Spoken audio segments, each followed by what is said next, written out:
I think we're going to get started. We have such a great turnout. I know that it's going to be tricky to find a space where you can see everything, and we'll be moving around in the gallery quite a bit. But we do have chairs. If anyone would like a chair, we're happy to help you move them as we go from artwork to artwork. Thank you so much for being here today. My name is Danielle Knapp. I'm the McCosh Associate Curator at the museum. I'm one of several people who worked on organizing this show.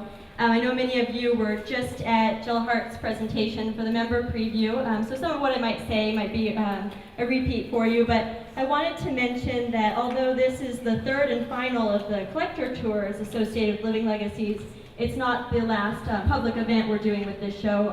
July 31st, a Wednesday evening at 5:30, Jill Hartz and Kim Rorschach from the Seattle Art Museum will be doing a presentation in the Ford Lecture Hall about collecting for a university museum. And then Jill also mentioned at her presentation that we have a really exciting outdoor summer movie, the French film The Painting, playing for free at 8:30 in the courtyard this coming Wednesday night. So we hope to see many of you at those upcoming events. And such a pleasure to have the collectors with us today who were not only so generous in loaning objects from their collections for this show, but so generous with their time in being willing to share their stories about their objects, their passion for collecting with us today. I think we'll try to go about 20 minutes with each presenter, have time for a couple of questions, and then if there are more questions, everyone has graciously agreed to stick around after the tour to have individual conversations if you have more you want to talk to our presenters about. We also have collector surveys that if you've attended some of the previous Living Legacies events, you may have already filled one out. If not, we're really interested in hearing about any interest in participating in a collectors group, other ways to engage people interested in collecting beyond just when the show ends. So without further ado, our first presenters are Terry and Ann Carter. Terry Carter, a past member of our leadership council, and his wife Ann collect an amazing eclectic group of artwork, only a small sampling of which we were able to borrow for this show. So I think that they'll speak more about what else they're interested in. And then our next presenter on African art will be Joyce Leader, who spent her career in the diplomatic foreign service and will have a lot of great stories to share with you about her interest in African art and her time spent in many countries there. And then our final presenters are David and Marcia Hilton. David is a leadership council member at this time, and they'll be talking about prints on view from their own collection, and I think some of the other works on view that David's familiar with. So thank you so much for coming today, and please welcome Terry and Ann.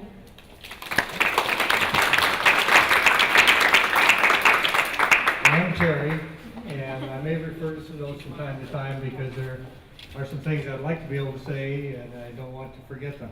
I want to give you a little background on how we got started in collecting, how we collect, and what we collect. We got started, I think both of us, at Mary Hill Museum when we were little kids. As the first museum we were in, and probably the only one I was in for a long time. Eventually, an art history survey course in college piqued my interest, and we were married and began going to museums. And we were just looking for a long time. I brought a book, a group of essays by John Updike. He's done a series of 3 books from his critical essays on art. And the title of this one is Just Looking. I'll pass it around if anybody wants to see it. But the next 2 books that he did were Still Looking and Always Looking. And I think it reflects what many or most of us here do. We come to look and we continue looking and looking. Well, Ann and I decided quite a long time ago that we needed to focus our acquisitions or acquiring art, and we decided we would focus on regional art from the Pacific Northwest and contemporary art in hopes that we'd be able to meet the artist, talk to the artist, see who they were. And then I laughed because one of the first pieces we bought was from a deceased artist. But for the most part, the works we've acquired have been from living artists at the time.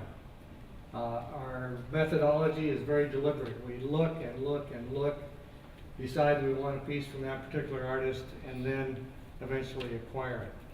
We also have collected a small group of Japanese woodblock prints.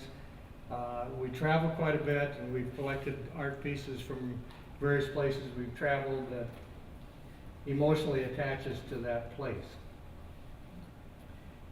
In our regional Pacific Northwest collection, we have a variety of media. We have watercolor, oil, acrylics, we have some three-dimensional works, in stone, in bronze, in steel, and even paper. We started originally at the Fountain Gallery in Portland. We continued at the Fountain's successor, the Laura Rousseau Gallery. We get lots of help here locally at the White Lotus and Karen Clark Gallery. Gallerists, as I'm sure many of you know, can be great assistance in helping you either focus your intent or in helping you acquire pieces that you'd like to obtain. I'm going to talk about the piece right here behind these ladies. Michael Rousseau came to the state of Oregon in about 1937 from the East Coast, and he quickly became one of the leaders in the art community in Portland, and became a leader in the Organization of Artists in Portland. We looked for actually many years at many pieces by Michael Rousseau, his figurative pieces, and then one day in the late 80s, early 90s, there were 2 or 3 pieces that popped up that used the theme of boats. We talked to his niece, Laura Rousseau, and she said that he had done the boat theme or used the boat theme early in his career and now was returning to it late in life.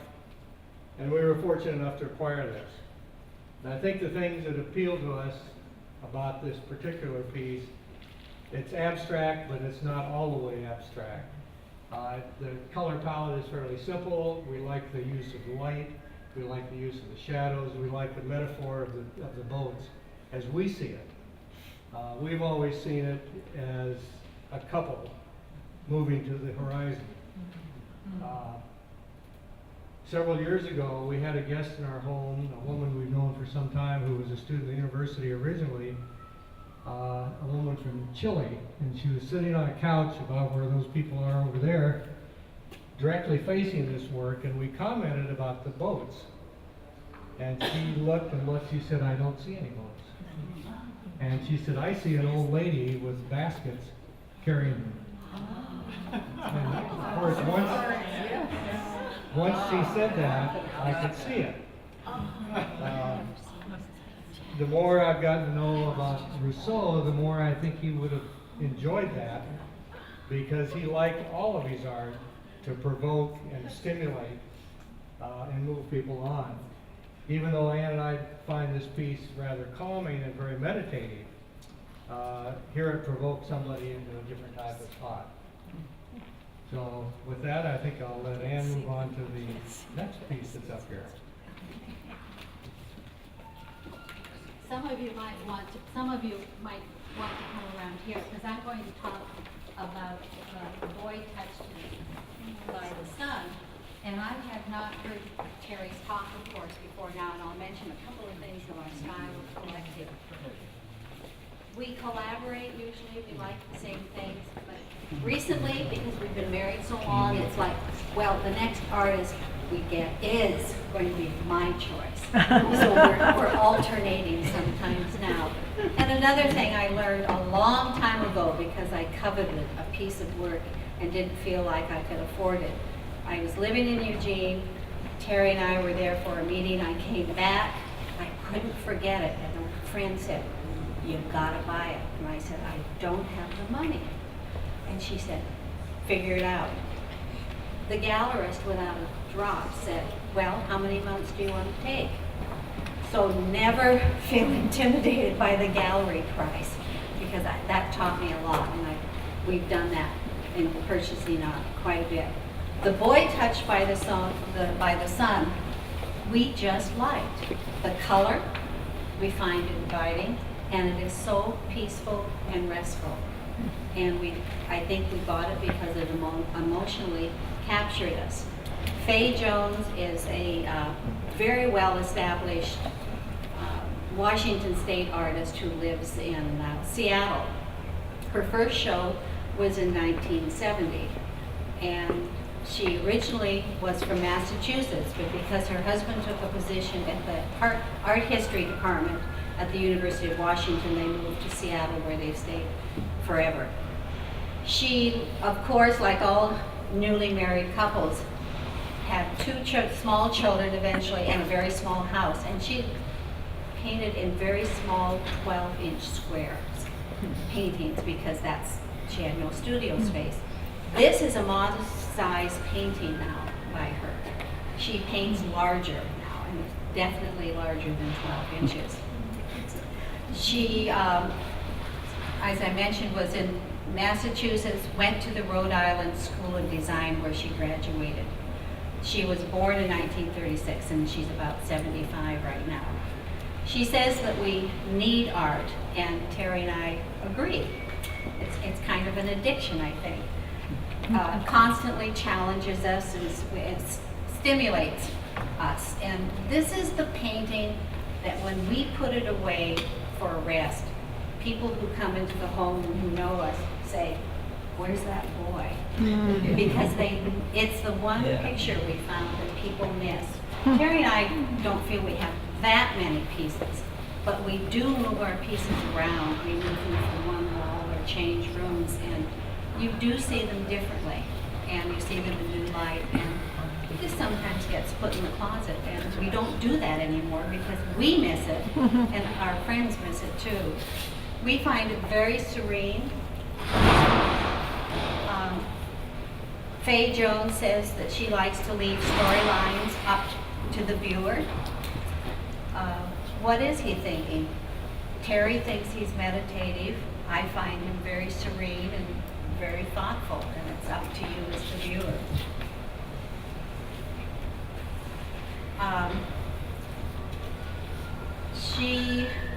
This is the one artist that we've met, and unfortunately we never had an opportunity to talk specifically about the painting because it was a public situation. Jones now likes to do other kinds of things. She still paints. She takes a long time on her paintings, but she has gone to the Pilchuck School of Art, glass school I should say. And recently, with her husband's retirement at UW, she and her husband have opened a goat herd press print gallery in Tieton, Washington, which is near Yakima. And I do not know if she still lives in Seattle, but I don't know how much she spends at Tieton. So the other thing I might mention that Terry and I have done in traveling, here, you hang on. Traveling and looking at art really does lead you to different places. And one time we were in Hanoi, Vietnam, and the Wei Ping at the White Lotus Gallery said, "Oh, you've got to go visit the Salon Natasha." Doesn't sound very Vietnamese, does it?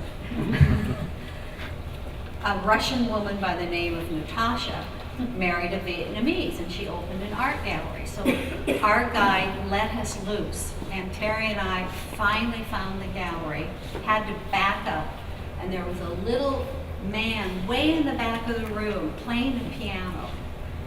And it turned out that was the gallery. He was the only one there. He hardly had any English, and he was playing Bach with notes on the score about this high. And he showed us prints. And so the journey there for a simple woodblock print that he rolled up and put in a metal tube for me to carry over my arm like an archery slinger. You know how archery is stored and slung over your back? And this is the sales receipt. I'll pass it around. He took 2 different colors of felt pen and just wrote out the receipt, and I hope that the customs people would accept it. And that was the other thing that I did, even before we were asked to do this, is start writing down some facts and gathering information about every artwork that we have collected. I've been tossing things in a brown paper bag, and I found online an art documentary. So you write down like the artist's full name, where you bought it, how much you paid for it, kind of dimensional, what a museum might use it. And I have found that useful. So, cheers.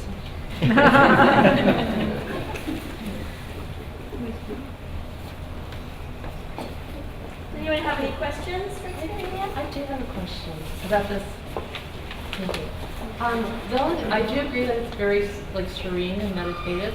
The only thing is like a disturbing element with the black on his chest and arm. What do you make of that? Can Oh, I say yes, something Terry about just this? had an interesting situation with that. Okay. I brought a friend up a week or two ago to see the show, and he wanted to see our pieces. And he looked at this piece. He's a man who's a little older than I. He's a man a little older than I who's originally from Palestine. And he saw a person who has been subjected to torture. He saw a person who made his hands maybe tied together. He saw those black smudges as marks of a beating. And we'd never thought of that. Yeah, I thought of illness, but I didn't. Yeah. So it was an entirely different look. Yeah. Did that change how you felt about it at all? No, not really. It made me want to get hold of Faye Jones again and chat with her some more about that look and see what her response would be. Yes. Well, I think the piece, when you look at the very top of the eyebrows, you see a dot, and I think of it sometimes as a Hindu piece or something. But as you look at the skin, I think of him as an African American, and the black beading or the marks that you made. For me, when I first saw the piece, I thought of it as a slavery. Someone just out of slavery. That's how I thought of the piece. But what do you think of the dot itself and the overall piece? What overall, like you said, it was serene and stuff. What else do you think of the piece? I had the same impression of the dot originally that you did, Right. but I didn't incorporate it into my feelings of the whole piece. My feeling is just how I react to the use of the colors and the imagery of the person on their knees, head slightly bent. And again, I look at it more as a meditative person. Yeah, Keith? What I see is a person on his knees, his hands are tied behind the back, waiting for someone to put a pistol to the back of his head. Boy, you're really disturbing my serene. Will be forever changed. That's why it doesn't seem. So with that in mind, then I wonder why people who notice when we have taken it down want it back up. That's a good question. One of that's very interesting because we were reading an article a week or two ago in one of the art magazines about collectors of a totally different style than we are in the world, and some of the questions they asked. One of the questions they asked the collectors was, do you have any pieces that you find difficult to live with, that disturb you? And we thought about it and we said, no, we really don't. But now I'm beginning to wonder.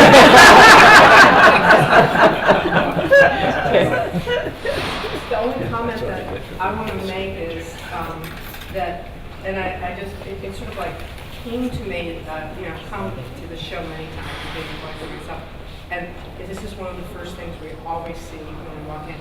And whenever I look at it, I think of Nelson Mandela and I think of Buddha at the same time. It's a very powerful, there's a lot going on where you can travel in this image, and I still feel that way about it. So, and I just came back from Japan, so today I'm really thinking a little bit more about the Buddha part of it. But it's a great piece. One of the things I didn't mention is that Faye Jones had a very chaotic upbringing.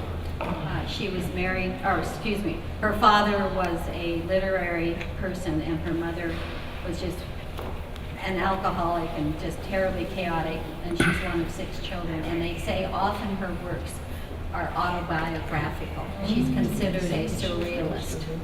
Is she white? Yes, she is. Wonderful. She has a wonderful countenance, very happy. I mean, her picture's online. Fluffy big hair, very, very free spirit looking.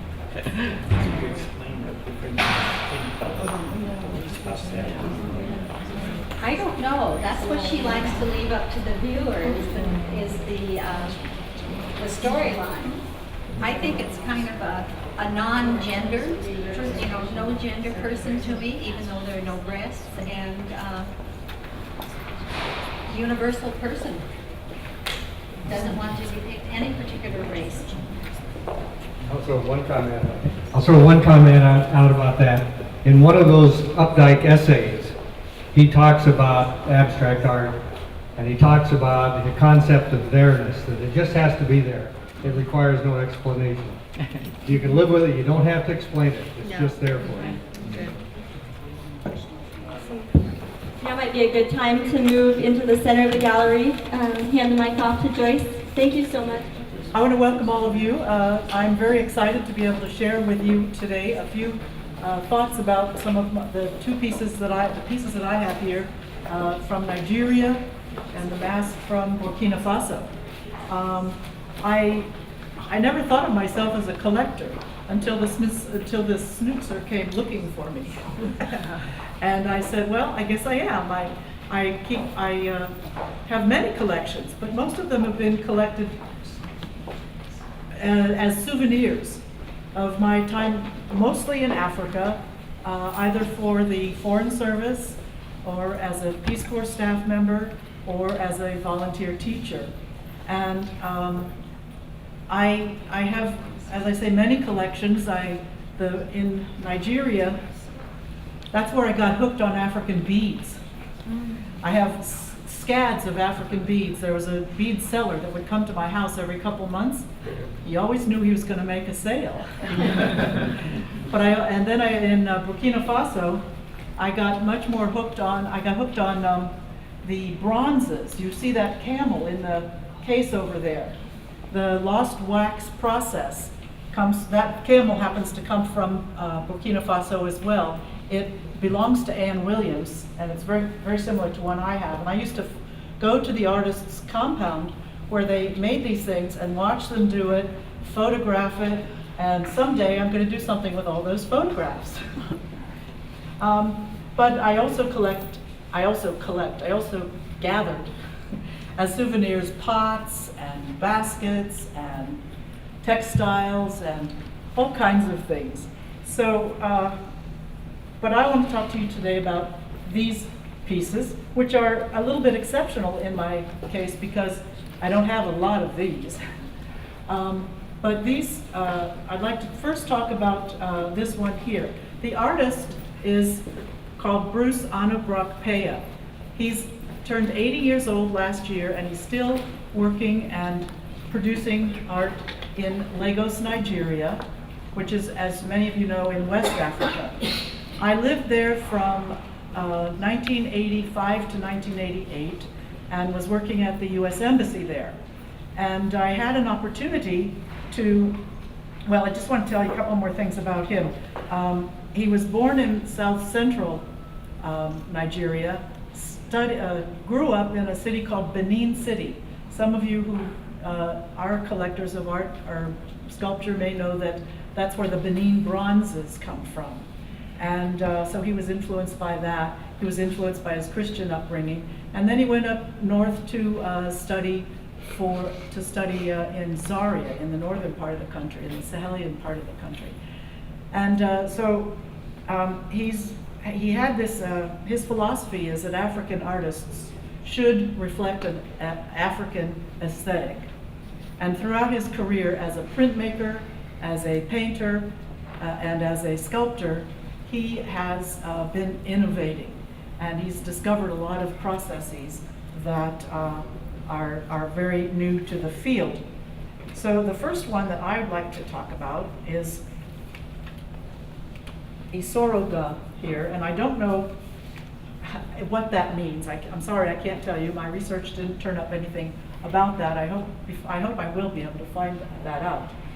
But I had occasion in 1987 to go to his workshop in Lagos. And that was a lot of fun because I remember there was bright light coming in the windows and tables, and there were all kinds of things happening on these tables, different pieces and different parts of the process that he works on. But this one caught my eye, and it caught my eye because of the shape, the design, and it's metal.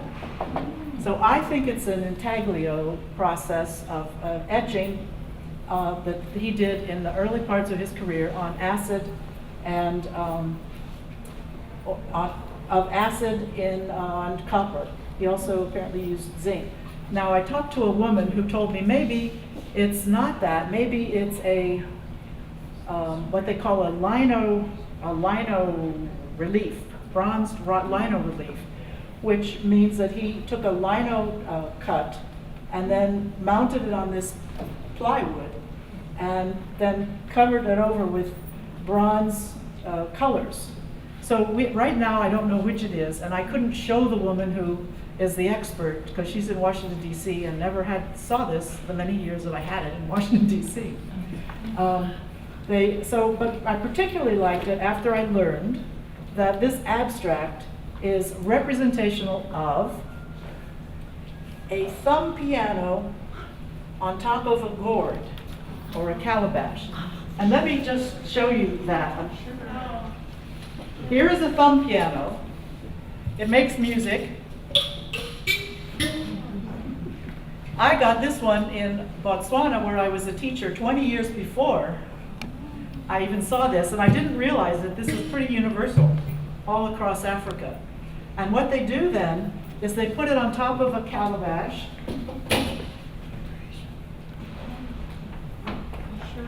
Like this. I don't know how many of you can see this. I have the book, you can see it later. I could even pass around one. Here's one I can pass around as we talk. But what they do, I was in Brussels a few weeks back, and I went to the African Art Museum there, which is very, anyway, it's a big African art museum, and they had this on exhibit. So I just photographed it through the glass, and so you could see what it looks like. So this is the representation of that, and then during some of the reading for this presentation, I learned a little bit more. I never knew exactly what this was supposed to mean, but one of the things that's characteristic of Anna Brokpea's work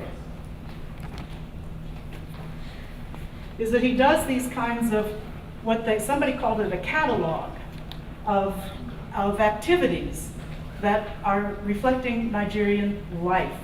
And he makes just, a group of people that have some common element, and it might be they're all religious, or they might be musicians, or they might be people from different ethnic groups dressed in their representational clothing. So that's what this is, and I've studied it. I've tried to look at it very closely and figure out what this is about, but I can't.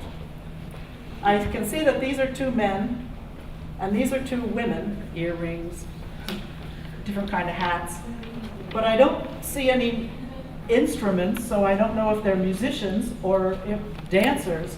So anybody that gets some ideas on that, help me out here. I might one day be able to come up with something better than I know about it. Is there anything else I need to say about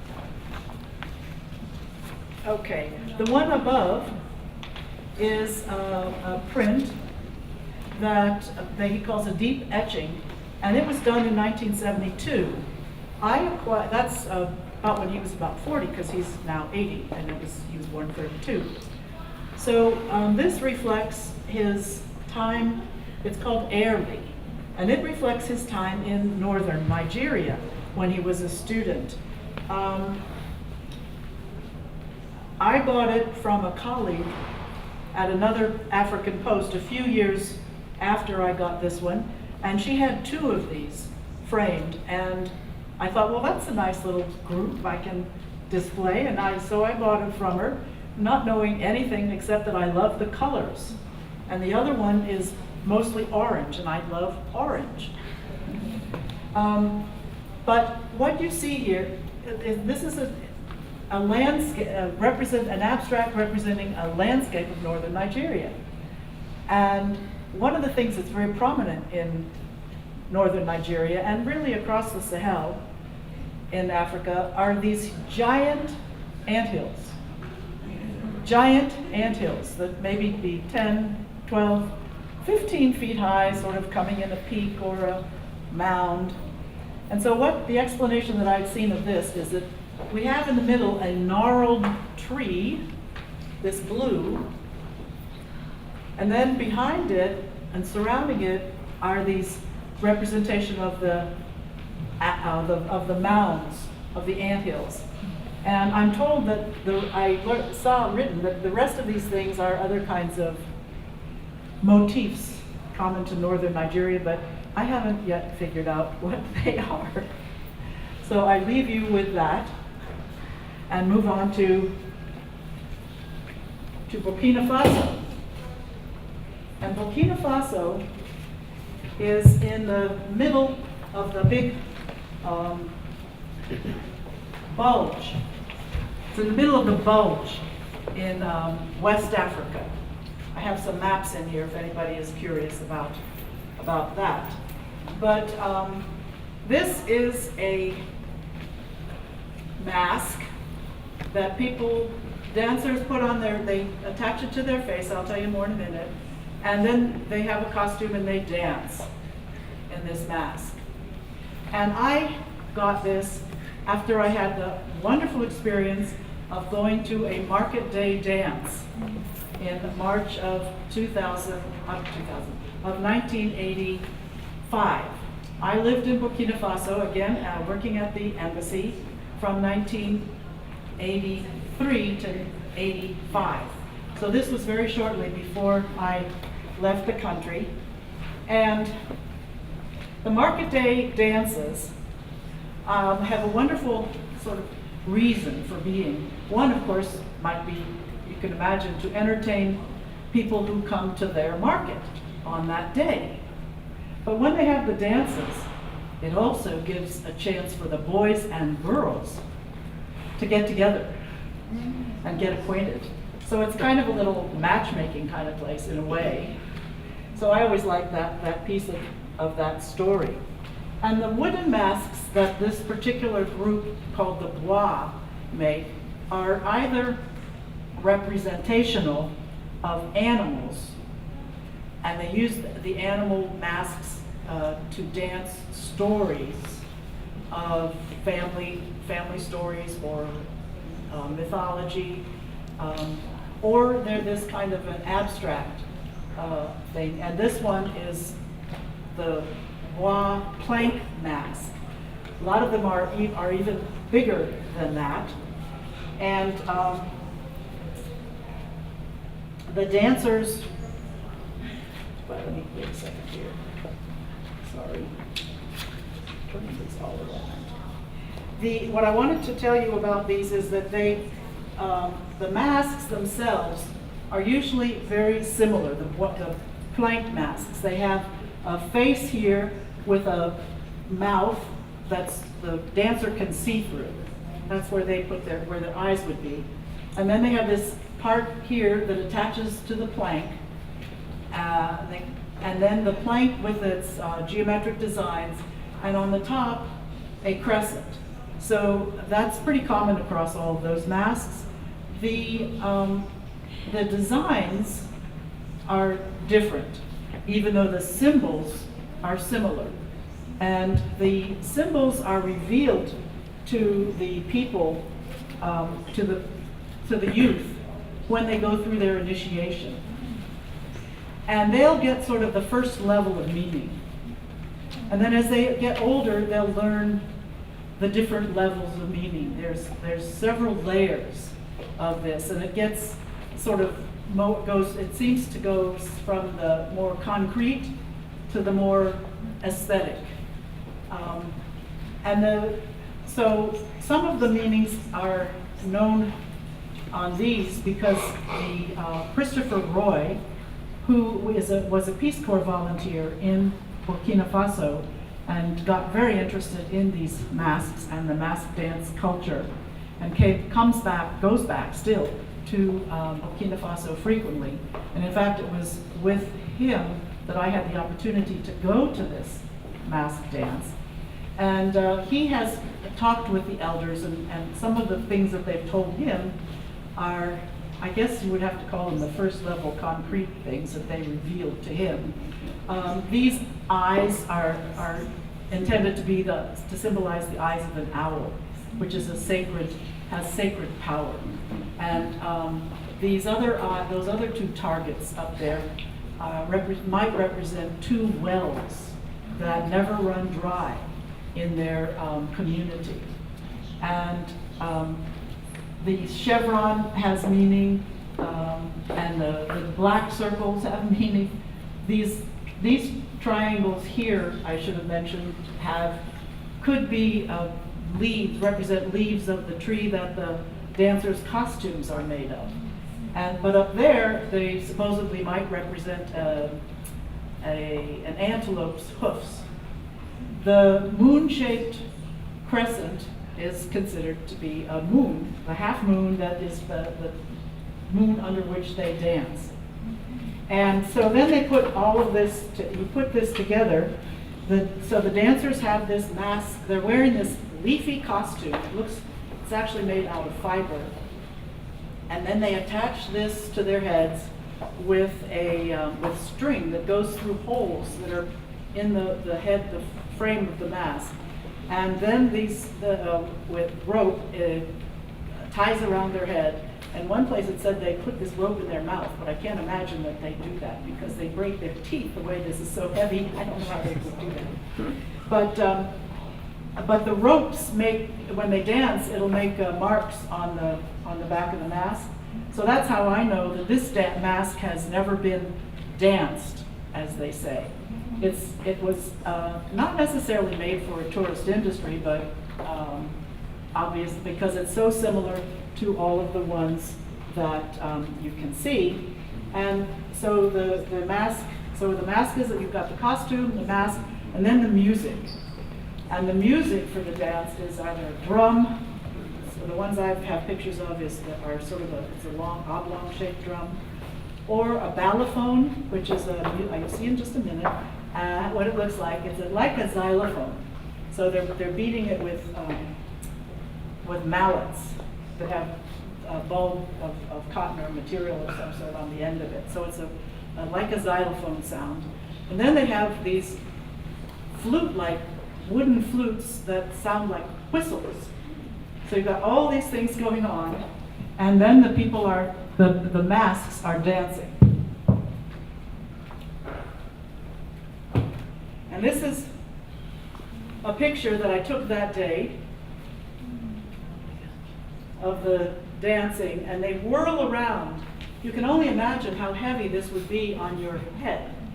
And as you can see, the others are bigger than the one that I had.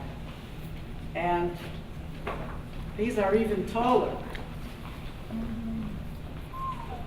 And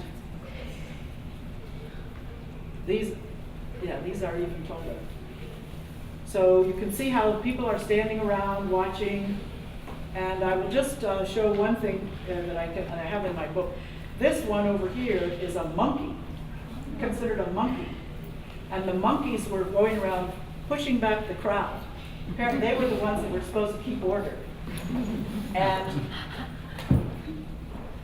just for fun, I put at the end of this is me with one of the monkeys. So, and if any of you would like to explore this just a little bit further, there's keyed up downstairs in the room to the left as you go down the stairs, a YouTube video of a dance in the next town over from this one that's filmed by this Christopher Roy, who's now a professor, by the way, at the University of Iowa. Still doing this after all the years. He's made his life out of it. And he really knows a lot about it.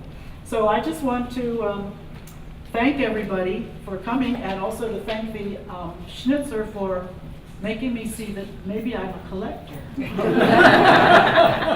and getting me started on looking into some of the pieces that I have. And I heard the people before me say that they would go through and mark and make a record of everything they had. And I said, it's going to take me a little while. How much I paid for them, I can always put under $100 because I'm sure I wouldn't have paid more than that. So thank you all. If you have any questions.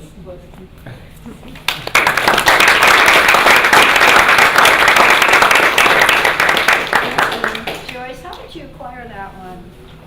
Why did you ask me Oh, that? sorry. I cannot remember how I acquired it. I was with some other people and I was going to write them an email and say, did you get any of these masks? How did we get them?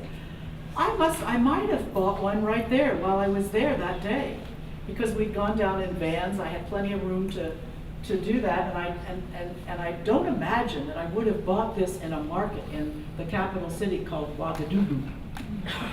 I don't imagine that I would have seen something like that there. So my best guess is that I bought it right there on the spot, and I bought a second one as well, which actually I think that they would have liked to have in the exhibit, but it has some pieces that come off of it, and we weren't sure how that would work. But it's a butterfly mask. Where's my butterfly mask? Oh, here are the ballophones and the drums. The ballophones and the drums. So that, with the, well, I don't see the butterfly mask at this very second. So,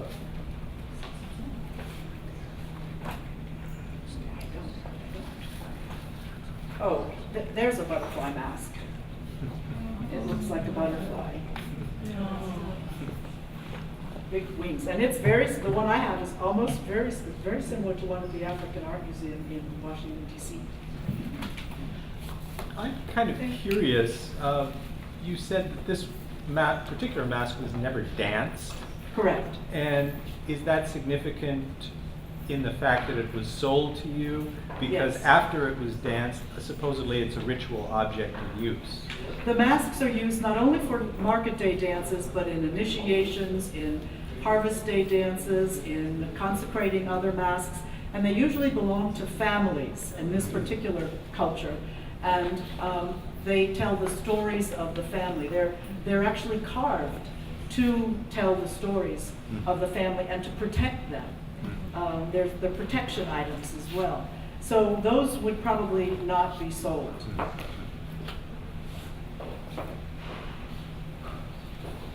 Anything else? And I'm going to, as I said, be downstairs after all of this is over, and we can look at some, and then we'll see and hear, and Christopher Roy actually narrates a little bit. Thank you.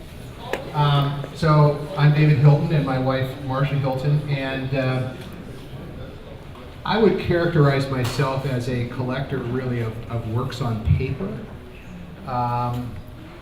Some collectors collect Northwest American art or African art or Latin American art.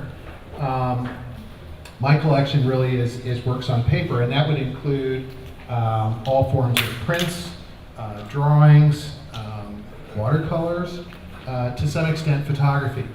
But one of the problems of collecting is once you have the bug and you get interested in various things, you realize that you cannot collect everything.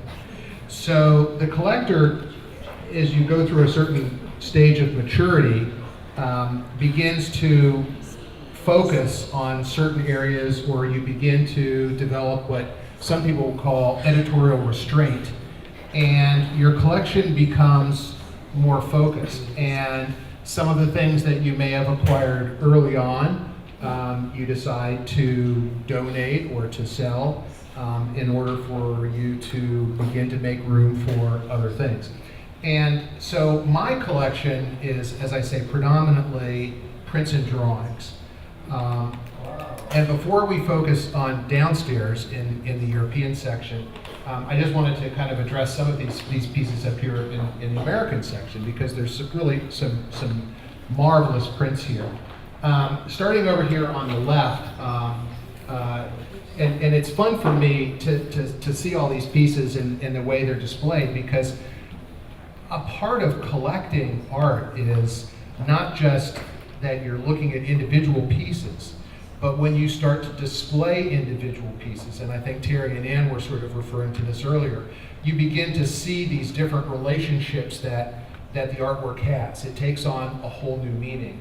And so, for instance, this print down here by Thomas Moran, 19th century American artist, mostly famous for his paintings of Yellowstone and the West, and to some extent Venice, did this marvelous etching of an apple orchard in Long Island, where many of the 19th century artists of Moran's school and friendship were living at the time.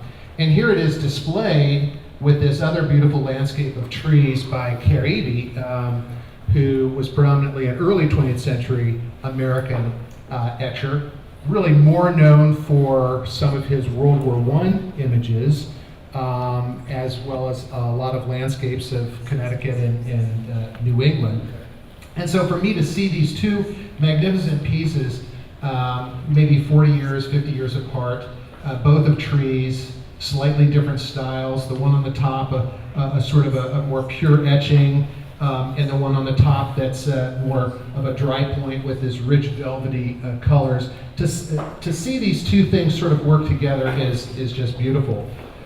Here we have two prints by the American, or as I'm sure he might say of himself, a European artist by the name of James Whistler. And Whistler was primarily known in the early part of his career as an etcher.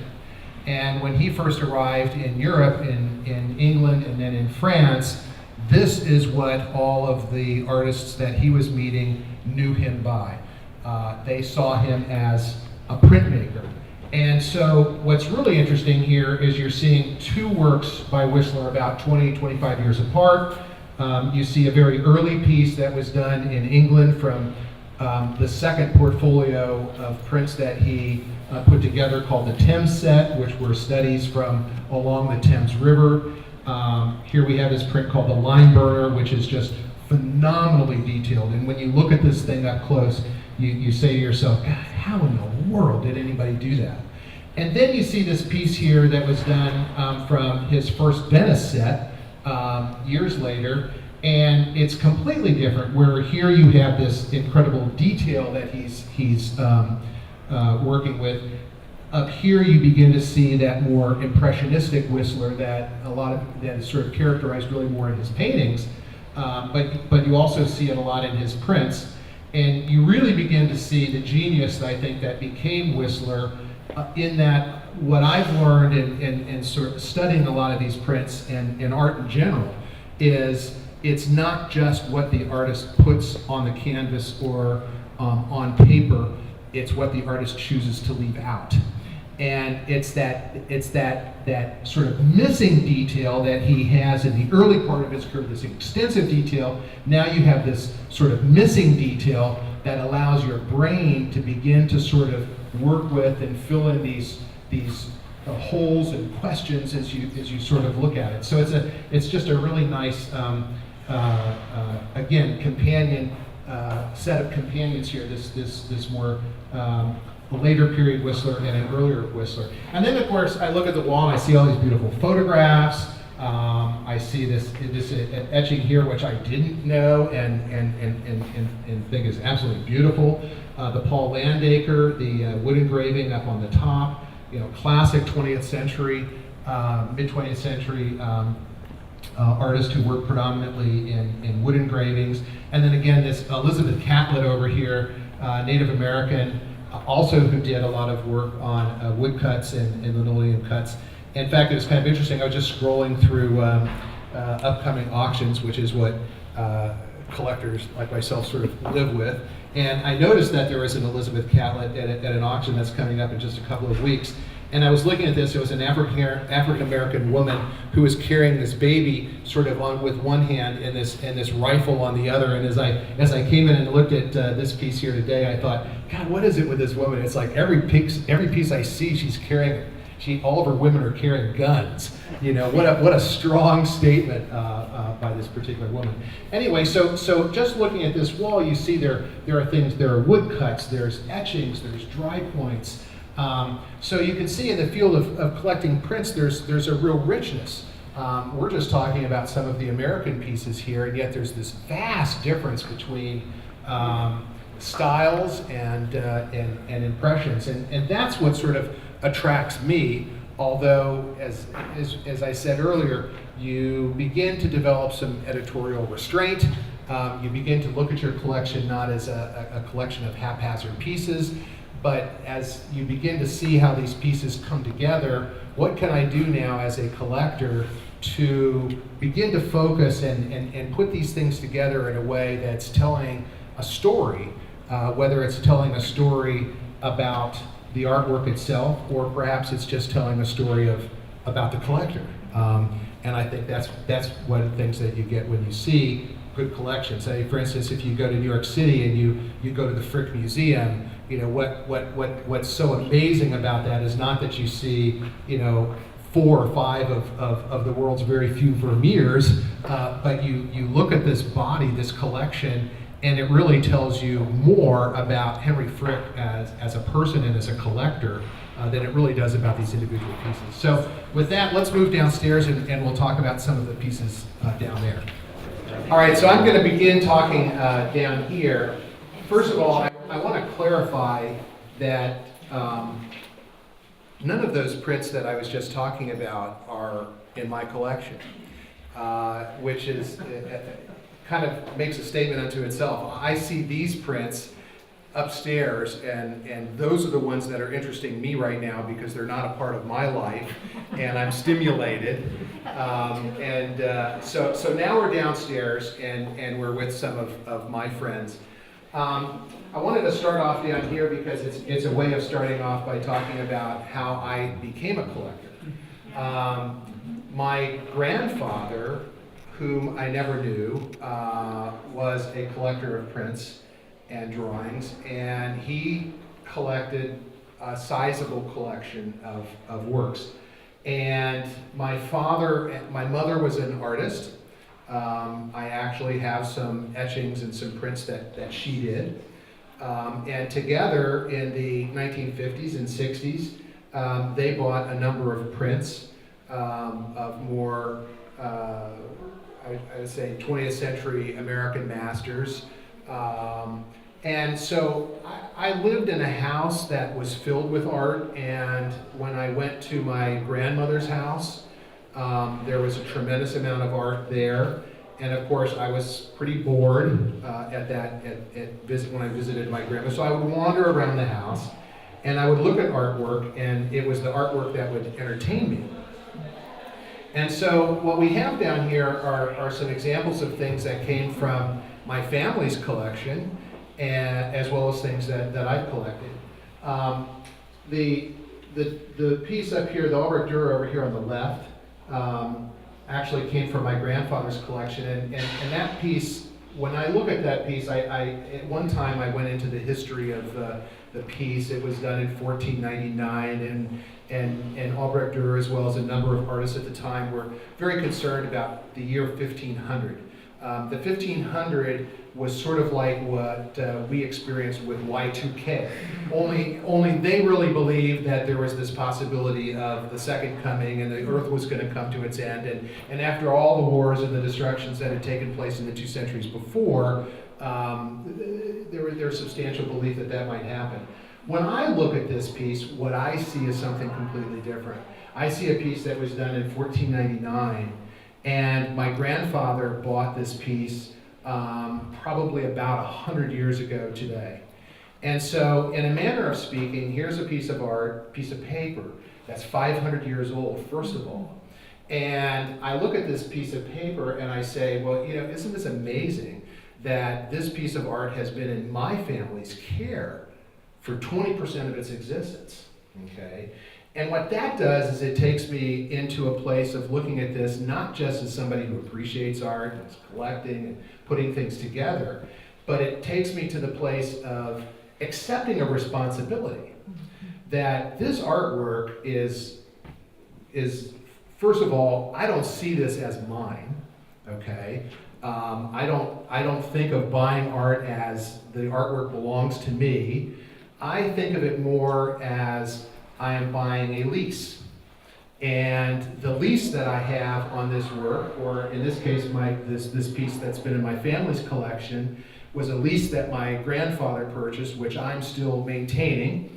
And at some point in time, I may choose to sell that lease or transfer that lease to some other institution. And they will have to then take on the responsibility of caring for this piece so that hopefully 500 years from now, that piece will still have a history in somebody's collection and people can talk about it. Now, perhaps in the future, somebody might look back and say, gee, this piece was in somebody's home for 100 years out of its 500 years existence. And you might also ask yourself then, well, who did that print belong to in the prior 400 years? I mean, if it's been in our family for 100 years, how about the other 400 years? And again, this is a part of the lore and excitement of creating prints, is that many of these pieces have been in very famous and well-known collections or collectors' homes over the years. And there's a whole sort of study aspect about prints where you can examine, in many cases, collector stamps. Very, very often collectors in big collections would create a stamp. And that stamp might be present on the back of the print, where there might be some notation as to whose collection that this once belonged in.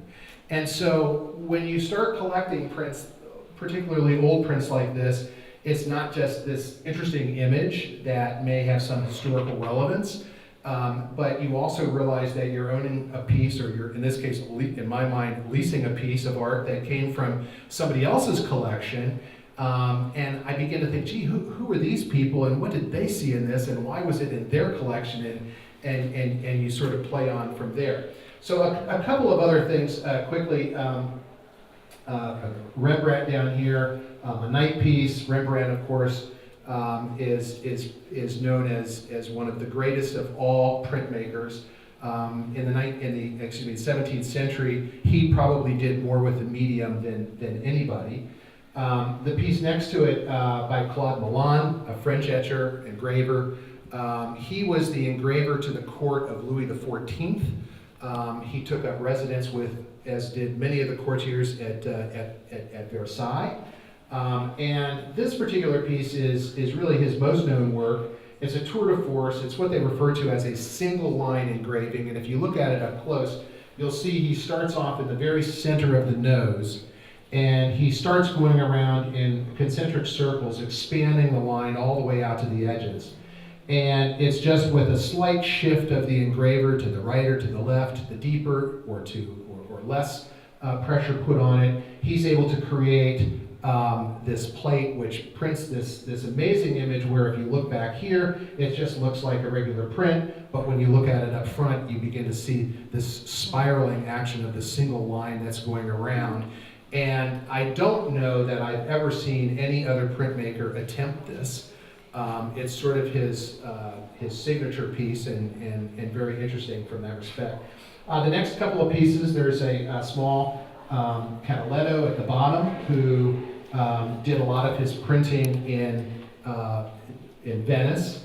And in fact, the Whistler upstairs that you saw, called The Beggars from the Venice set, was actually printed on a press that Whistler and some of his friends, Otto Bacher, Frank Duveneck, people that he was living with and working with in Venice at that time, Otto Bacher had found what was reported to be Canaletto's etching press. And so while they were primarily painters, and Whistler was certainly this etcher of great note, they had money, Whistler was bankrupt, so they put Whistler up in this palazzo with the idea that he would teach them how to print.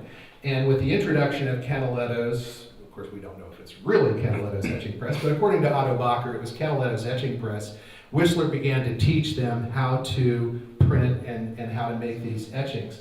And so it's interesting that, again, you see these connections between things. Here's this piece upstairs that Whistler could very easily have printed on the very same etching press that Canaletto printed this piece on 200 years before, 150 years before. Above the Canaletto is a small drawing by Delacroix of a couple of Arab men. Delacroix was a very prolific draftsman. At the time of his death, his estate probably held about 6,000 drawings. His sketchbooks are just incredible if you ever have an opportunity to experience them. He has a very delicate line.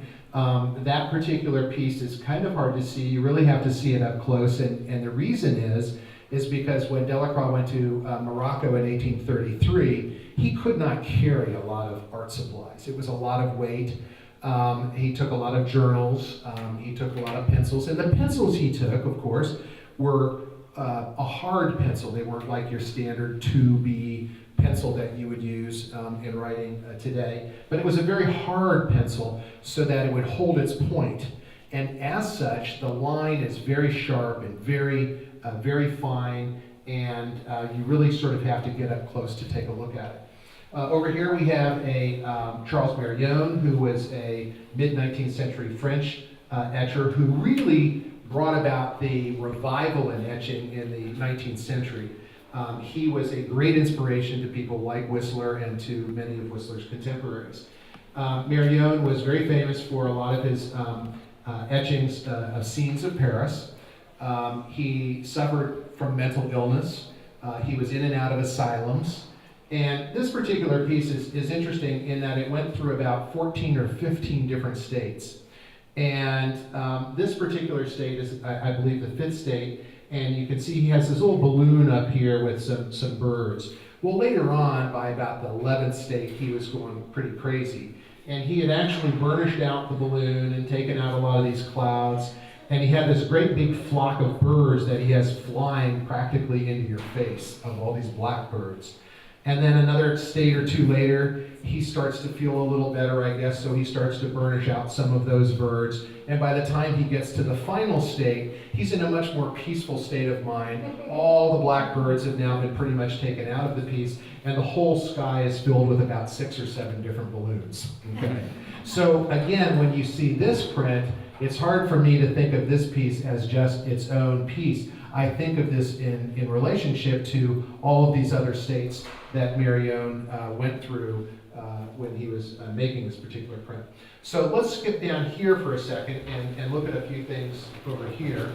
And over here we have a French printmaker of the late 19th century named Félix Bouhot, who really was a printmaker extraordinaire. Bouhot actually participated in a couple of the later Impressionist exhibitions, but he's primarily known as a printmaker. And his real sort of claim to fame is in his prints. He does all these little scenes around the master image.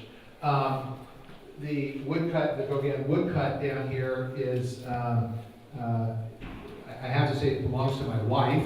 It was a gift to her very specifically. I remember she said to me years and years ago when she was visiting Washington, D.C., and she called me up and I was on the West Coast, and she had gone to the National Gallery and had seen this incredible collection of Gauguin's woodcuts. And she was involved in hospice for many, many years. And when I saw this particular piece, I thought, you know, I really want to, I love Gauguin, and I know Marcia really loves Gauguin, and here's this incredible piece that has this person dying, and there's this vigil, and there's these mourners, it's just it's a phenomenally moving image, and it just has all the rawness of Gauguin. I want to make one comment to a piece over here, and then open it up for some questions. You can see this Toulouse-Lautrec print over here, Divan Japonaise. And I want to speak a little bit about condition. When you look at something like this, you see this print is in really pretty bad shape. It's dirty, it's torn, it's creased. The colors are fading in lots of different areas. And what that doesn't really bother me. I was always taught by my mentors that you always focused on the graphic quality of the print itself or the iconic imagery. That condition, while that was certainly important, doesn't necessarily have to be the most important thing, because you can always find good conservators who can help clean up and restore works of art. But in this particular case with Lautrec, the gentleman who actually owns this told me he actually found this kind of rolled up in the back of a furniture store in Argentina, of all places, okay? So how it got there and its condition is certainly a mystery. But Lautrec, when he started to do these posters, and they were putting them up all over Paris, the amazing thing was there had been posters plastered all over Paris certainly before him, but Lautrec caught the public's eye, and people understood and could see the artistic quality of his prints, and they were highly desirable. And so literally on the evenings that people were going around and putting up his posters all over town, 15 minutes behind him were people who were ripping them off. Now, some of the pieces, of course, would be still fairly wet and could peel off very easily. Some pieces, if they'd been there for a while, if you wanted to get it off, you might have to pry it off and tear it. So it's not uncommon to see pieces like this that have lots of tears or holes in them. What that says to me is this is a highly desirable print, so desirable that somebody went to great trouble to rip this thing off of a wall, and the condition is just the condition that it came into that particular owner. So, you know, collecting prints and works on drawings for me has been an incredible experience, continues to be. It's very rewarding, and I remember when Jordan Schnitzer was here doing his introduction to the Liechtenstein show a few years ago, even somebody who has great financial means such as Jordan Schnitzer made this comment: I have to collect prints because I can't afford to collect the paintings. And so there and again is something that makes print collecting very affordable, and great artists and great prints are very accessible to people if they want to collect them. So with that, I'll open it up. Any questions? Well, I have a question. Sure. And that is, as a collector, when you're collecting prints, do you pay attention to the print run? How many prints have been made, and what the number of the print that you have is? Yes and no. The numbering system is really more of a 20th century phenomenon. And the numbering system really was more of a marketing system on the part of the galleries who were selling the prints. The idea is that the print would be more valuable if you knew that there were only 200 available, okay? So it created a sense of rarity that allowed gallery owners to sort of charge more money. People have asked, well, is it better to have number 2 out of 200 or number 150 out of 200? And I would say you can't make that statement, because if you looked at all 200 of those images, you might say, I like this one, I like that one, and I like this one, okay? Because remember, the printmaker who's actually printing these things, some are printed a little bit better than others. And so there can be great differences between them. The same thing holds true for signatures. Whistler was really the first one who began to sign prints. And he started off doing this because it was a way of making more money. The story went something like the first time somebody wanted him to sign the print, he said it was going to cost him an extra guinea. And so when he forked over the guinea, Whistler took the print and signed it, James Whistler, on the back. At which point the new owner of this print looked at him and said, no, I wanted you to sign it on the front. At which point Whistler turned the print right side up and said, well, that will be an additional 2 guineas if you want me to sign it on the front, okay? So with that became this whole thing about, again, putting a signature on a print. And Whistler, again, as a printmaker himself, and as one who did a lot of his own printmaking, is a great source for this comment I'm about to make, in the sense that Whistler went to the best printmakers that were alive in Paris and London to do his printing for him, because it's a very laborious job. And he wanted to make sure that he was absolutely getting the best. And there was a printmaker by the name of Dalot. Dalot actually did the Marion piece over there. He he did some of the Malays, but I don't think he did this one. Whistler was so impressed with Delatte that when he was asked once whether Delatte was the greatest printmaker in Paris, Whistler's comment was, if God himself came down to make an etching, he'd have Delatte do the printing. Whistler himself did a lot of his own printing. And he understood the relationship between them. It's not that Delatte or Goulding or any of his other printers couldn't do equally magnificent proofs of his prints. But Whistler then began to realize that he wanted to make sure that people understood when he actually made the print. So if you, again, look at the beggars upstairs, you will see there's a little tab. He cut the paper around the print, less this little piece of paper, this little tab, and on the tab, it has this little butterfly in pencil, which was Whistler's signature. And next to it, it says IMP period, meaning impression. Whistler did this impression. So on that particular piece upstairs, you know that was not done by Delatte or by Goulding, that was done by Whistler himself. So. Can you do one more question? Sure. I have a question about the Louis XIV. The Milan. Yeah. Did he draw and engrave his own stuff, or did he do the drawing and then have an engraver do the engraving? That's a good question, Linda, and I think the answer to that is probably both. I mean, Milan, there are a lot of works by Claude Milan, a lot of drawings. There are other prints. I actually have a self-portrait that he did of himself, and he portrays himself as quite a dandy. I would guess that in that era, given that Milan was kind of a superstar at the court, I would think that he might have drawn the plate, he might have done some of the engraving, but he would have had a workshop of people who were doing a lot of the work for him. And that's not, to have somebody in your workshop doing this work for you does not take away from the work at all. I mean, Rembrandt had students coming through who were constantly either making impressions from his plates or acting as his models or preparing his canvases. In fact, and when you look at Rubens, I mean, there's great question as to how much of Rubens' paintings are all Rubens' work, because he had such a huge studio of people working there, and he was almost an ambassador traveling all the time. So that's not uncommon. I would think that he probably had people working on it. Thank you. Thank you.